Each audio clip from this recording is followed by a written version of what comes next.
अब जो है ये बायलैटरल बात नहीं रही हिंदुस्तान पाकिस्तान। ये जो हिंदुस्तान सरकार ने, मोदी सरकार ने 5 अगस्त 2019 को ये जो 370 हटाया, 35A हटाया जम्मू और कश्मीर से, उसके बाद चाइना के सारे जो लीडर्स हैं, बड़े लीडर शी जिनपिंग से लेके नीचे तक, सब ने ये बार बार दोहराया है कि हम पाकिस्तान की जो सॉवरेनिटी है, ये संप्रभुता है, हम उसके लिए सपोर्ट देंगे। ये बहुत बड़ी बात है। इसका मतलब क्या हुआ? एक तो आप देखिए, ये जब हुआ है उसके बाद ये जब 370 हटा है तो हमने देखा कि अप्रैल 2020 में PLA भी आके बैठ गई है ईस्ट लद्दाख में। ऊपर से ये स्टेटमेंट आ गई है। इसका बहुत सीधा सा मतलब है, ये अब जंग जो है हिंदुस्तान पाकिस्तान की नहीं है, इसमें चाइना भी इन्वॉल्व है। और चाइना के पास इतनी आज ताकत है कि उसको असला अपना भेजने की जरूरत नहीं है। काइनेटिक वॉर जिसको कहते हैं, उसको करने की जरूरत नहीं है। तो आज क्या दिक्कत आ रही है यहाँ पर, जो असलियत है वो ये है कि हिंदुस्तान की जो फौज है उसके सामने 5 बड़े बड़े मसले खड़े हैं। और वो 5 मसले हैं। सबसे बड़ा तो है कि जैसे जो इंडियन आर्मी है उनके ये सब ट्रक जाएंगे, एमुनिशन जाएगा, खाना पानी जाएगा फ्रंट पर, तो उसकी सिक्योरिटी की बात हो गई है। क्योंकि अब देखिए, जब जंग होगी, जिस तरीके से हमने कश्मीरियों के साथ धोखा किया है ओवर द इयर्स, अब ये बहुत मुश्किल है कहना कि वो हमारे साथ खड़े होंगे। तो इसलिए सबसे पहले तो यहाँ पे देना पड़ेगा जिसको हम बोलते हैं काउंटर टेरर ऑपरेशंस जो हो रहे हैं, जिससे कि हमारी लाइंस ऑफ कम्युनिकेशन सिक्योर हो। इसमें बहुत सारी फौज लगानी पड़ेगी, पहली बात। दूसरी बात यह है, क्योंकि उन्होंने कहा है चीनियों ने कि हम खड़े होंगे पाकिस्तान के साथ, तो जो चीन का फ्रंट है वहां पर वो अपनी हरकत शुरू कर देंगे। उसका मतलब ये हुआ कि जो हमारी जितनी भी हमारे पास ताकत है उसमें से आधी से ज्यादा ताकत हमें वहीं छोड़नी पड़ेगी। वो हम पाकिस्तान के फ्रंट पे नहीं ला सकते, क्योंकि ये खतरा नहीं लिया, चांस नहीं ले सकते कि चीन क्या कर दे। ये दूसरा मसला है। तीसरा मसला तो जंग है ही है जो होगी हिंदुस्तान पाकिस्तान की। यहाँ भी दिक्कत है। यहाँ 2 बड़ी बड़ी दिक्कत है। पहली दिक्कत ये है, जैसे मैंने आपको बताया, जितना भी हमारे पास सामान है वो फाइनाइट है, ये नहीं है कि अनलिमिटेड है। उसको हमने वहां छोड़ दिया चीन के फ्रंट पे, तो वैसे ही हमारे पास चीजें कम हो गई। एयरफोर्स चीफ बार बार बयान दे चुके हैं कि मुझे ऑथराइज्ड है 42.5 स्क्वाड्रन, मैं आज 30 है मेरे पास, वो 30 से भी कम है। उसमें से भी आधी से ज्यादा आप समझ लीजिए चीन के पास चली गई, तो लड़ाई किसके साथ करेंगे आप? पहली बात। दूसरी बात, क्योंकि आज चीन के पास काबिलियत है, वो round the clock surveillance Pakistan को प्रोवाइड कर सकता है, जो हमारे पास नहीं होगी। मतलब पूरा जंग का जो थिएटर है वो पाकिस्तान को दिखाई देगा। उनकी मिसाइल्स को गाइड करने के लिए उनके सैटेलाइट्स अवेलेबल होंगे, बेदू सिस्टम। तो ये तीसरी बहुत बड़ी दिक्कत आ गई है। चौथी दिक्कत क्या है कि आपने देखा है कि चीन ने बहुत सारे साइबर अटैक्स किए हैं हमारे हिंदुस्तान पे, पूरे मेनलैंड पर। जैसे मुंबई में हुआ था 2020 के अंदर। अब वो मानते नहीं है क्योंकि अकाउंटेबल नहीं होते। तो जो ये किए थे साइबर अटैक, उसका मतलब ये है कि उनमें काबिलियत है साइबर वॉर करने की, बिना हाथ दिखाए हुए अपना। और पूरे हमारे देश में हमारे ATCs हैं, हमारी रेलवेज है, पावर स्टेशंस हैं, हमारे बैंक्स हैं, ATMs हैं, इन सबको वो बिल्कुल जाम कर सकते हैं। अच्छा, और लास्ट बात जो बहुत इंपॉर्टेंट है, देखिए जंग जब होती है हिंदुस्तान पाकिस्तान की, तो कितना आपके पास सामान है, because this is a war of attrition that matters. इसलिए जरूरी चीज ये होती है कि उनके पास जरिया है आज कि रेगुलर सप्लाई आती रहेगी चीन से, हमारे पास नहीं है। तो जब आप ये सारी बातों को ध्यान में रखेंगे तो ये बात बिल्कुल क्लियर हो जाती है कि हमारी जंग की तैयारी नहीं है। देखिए, मैं आपको बताता हूँ, 2 बातें बिल्कुल क्लियर करता हूँ। पहली बात है, अभी तक जो मैं बोल रहा था, इसमें चीन को हमसे लड़ाई करने की जरूरत नहीं है। चीन को सिर्फ अपनी वो क्षमता जो कि जैसे साइबर होती है, एंटी स्पेस कैपेबिलिटीज होती हैं, ये सब उनको देने की जरूरत है पाकिस्तान को।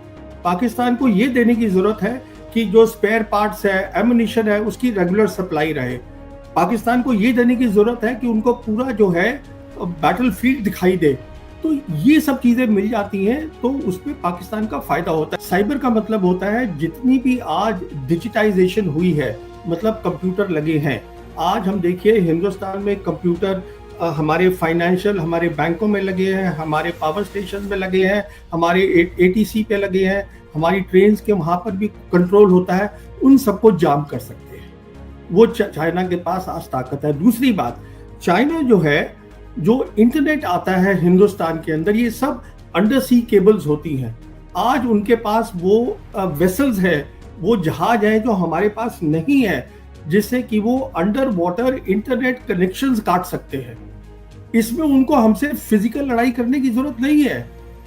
दूसरी, मैं एक बात आपके व्यूअर्स को और बताना चाहता हूँ, वो बहुत सीधी सी है। देखिए, हमने जंगें लड़ी हैं पाकिस्तान के साथ, हिंदुस्तान पाकिस्तान की जंगें हुई हैं। जब पहली जंग हुई थी कश्मीर की, तो एक सीज फायर लाइन बनी थी। वो बनी थी 1 जनवरी 1949 को। समझिए इस बात को, वो वाली मिलिट्री लाइन आज भी कायम है ग्राउंड पर as the line of control, दूसरे नाम के साथ। इसका मतलब ये हुआ, वेस्टर्न थिएटर में हम कभी भी पाकिस्तान को पूरी तरीके से नहीं हरा पाए हैं। ये आप प्लीज बात समझिए। ये जो हम बोल देते हैं कि हमने 71 की जंग जीती है, वो 71 जो था वो बांग्लादेश हमने बनाया। वहां तो पाकिस्तान वैसे भी कुछ नहीं कर सकता था। कारगिल तो जंग थी ही नहीं। कारगिल को मैं कॉन्फ्लिक्ट बोलता हूँ, उसका ये एक गैम्बल था मुशर्रफ का। मुशर्रफ ने अपनी एयरफोर्स नहीं लगाई, मुशर्रफ ने अपनी नेवी नहीं लगाई। जब तक आप अपनी पूरी ताकत नहीं लगाते हैं तो वो जंग होती ही नहीं है। और हमारा एजेंडा ये था कि जो हमारा एरिया है उससे हम पाकिस्तानियों को हटाएं वहां से। हमारा लिमिटेड एम था, तो हमने वो किया। और देखिए, क्योंकि उन्होंने अपनी एयरफोर्स यूज नहीं करी, इसलिए हम अपनी आर्टिलरी को डायरेक्ट फायर में यूज कर पाए। अब जो है, ये बायलैटरल बात नहीं रही हिंदुस्तान पाकिस्तान। ये जो हिंदुस्तान सरकार ने, मोदी सरकार ने 5 अगस्त 2019 को ये जो 370 हटाया, 35A हटाया जम्मू और कश्मीर से, उसके बाद चाइना के सारे जो लीडर्स हैं, बड़े लीडर शी जिनपिंग से लेके नीचे तक, सब ने ये बार बार दोहराया है कि हम पाकिस्तान की जो सॉवरेनिटी है, ये संप्रभुता है, हम उसके लिए सपोर्ट देंगे। ये बहुत बड़ी बात है। इसका मतलब क्या हुआ? एक तो आप देखिए, ये जब हुआ है उसके बाद ये जब 370 हटा है, तो हमने देखा कि अप्रैल 2020 में PLA भी आके बैठ गई है ईस्ट लद्दाख में। ऊपर से ये स्टेटमेंट आ गई है। इसका बहुत सीधा सा मतलब है, ये अब जंग जो है हिंदुस्तान पाकिस्तान की नहीं है, इसमें चाइना भी इन्वॉल्व है। और चाइना के पास इतनी आज ताकत है कि उसको असला अपना भेजने की जरूरत नहीं है। काइनेटिक वॉर जिसको कहते हैं, उसको करने की जरूरत नहीं है। तो आज क्या दिक्कत आ रही है यहाँ पर, जो असलियत है वो ये है कि हिंदुस्तान की जो फौज है उसके सामने 5 बड़े बड़े मसले खड़े हैं। और वो 5 मसले हैं। सबसे बड़ा तो है कि जैसे जो इंडियन आर्मी है, उनके ये सब ट्रक जाएंगे, एमुनिशन जाएगा, खाना पानी जाएगा फ्रंट पर, तो उसकी सिक्योरिटी की बात हो गई है। क्योंकि अब देखिए, जब जंग होगी, जिस तरीके से हमने कश्मीरियों के साथ धोखा किया है ओवर द इयर्स, अब ये बहुत मुश्किल है कहना कि वो हमारे साथ खड़े होंगे। तो इसलिए सबसे पहले तो यहाँ पे देना पड़ेगा, जिसको हम बोलते हैं काउंटर टेरर ऑपरेशंस जो हो रहे हैं, जिससे कि हमारी लाइंस ऑफ कम्युनिकेशन सिक्योर हो। इसमें बहुत सारी फौज लगानी पड़ेगी, पहली बात। दूसरी बात यह है, क्योंकि उन्होंने कहा है चीनियों ने कि हम खड़े होंगे पाकिस्तान के साथ, तो जो चीन का फ्रंट है वहां पर वो अपनी हरकत शुरू कर देंगे। उसका मतलब ये हुआ कि जो हमारी जितनी भी हमारे पास ताकत है, उसमें से आधी से ज्यादा ताकत हमें वहीं छोड़नी पड़ेगी। वो हम पाकिस्तान के फ्रंट पे नहीं ला सकते, क्योंकि ये खतरा नहीं लिया, चांस नहीं ले सकते कि चीन क्या कर दे। ये दूसरा मसला है। तीसरा मसला तो जंग है ही है जो होगी हिंदुस्तान पाकिस्तान की। यहाँ भी दिक्कत है। यहाँ 2 बड़ी बड़ी दिक्कत है। पहली दिक्कत ये है, जैसे मैंने आपको बताया, जितना भी हमारे पास सामान है वो फाइनाइट है, ये नहीं है कि अनलिमिटेड है। उसको हमने वहां छोड़ दिया चीन के फ्रंट पे, तो वैसे ही हमारे पास चीजें कम हो गई। एयरफोर्स चीफ बार बार बयान दे चुके हैं कि मुझे ऑथराइज्ड है 42.5 स्क्वाड्रन, मैं आज 30 है मेरे पास, वो 30 से भी कम है, उसमें से भी आधी से ज़्यादा आप समझ लीजिए चीन के पास चली गई, तो लड़ाई किसके साथ करेंगे आप? पहली बात। दूसरी बात, क्योंकि आज चीन के पास काबिलियत है, वो round the clock surveillance Pakistan को प्रोवाइड कर सकता है, जो हमारे पास नहीं होगी। मतलब पूरा जंग का जो थिएटर है वो पाकिस्तान को दिखाई देगा, उनकी मिसाइल्स को गाइड करने के लिए उनके सैटेलाइट्स अवेलेबल होंगे, बेदू सिस्टम। तो ये तीसरी बहुत बड़ी दिक्कत आ गई है। चौथी दिक्कत क्या है कि आपने देखा है कि चीन ने बहुत सारे साइबर अटैक्स किए हैं हमारे हिंदुस्तान पे, पूरे मेनलैंड पर, जैसे मुंबई में हुआ था 2020 के अंदर। अब वो मानते नहीं है क्योंकि अकाउंटेबल नहीं होते। तो जो ये किए थे साइबर अटैक, उसका मतलब ये है कि उनमें काबिलियत है साइबर वॉर करने की, बिना हाथ दिखाए हुए अपना। और पूरे हमारे देश में हमारे एटीसीज हैं, हमारी रेलवेज है, पावर स्टेशंस है, हमारे बैंक्स हैं, एटीएम्स हैं, इन सबको वो बिल्कुल जाम कर सकते हैं। अच्छा, और लास्ट बात जो बहुत इंपॉर्टेंट है, देखिए जंग जब होती है हिंदुस्तान पाकिस्तान की, तो कितना आपके पास सामान है, because this is a war of attrition that matters.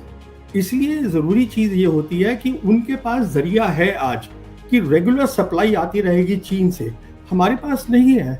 तो जब आप ये सारी बातों को ध्यान में रखेंगे तो ये बात बिल्कुल क्लियर हो जाती है कि हमारी जंग की तैयारी नहीं है। देखिए मैं आपको बताता हूँ, दो बातें बिल्कुल क्लियर करता हूँ। पहली बात है, अभी तक जो मैं बोल रहा था, इसमें चीन को हमसे लड़ाई करने की जरूरत नहीं है।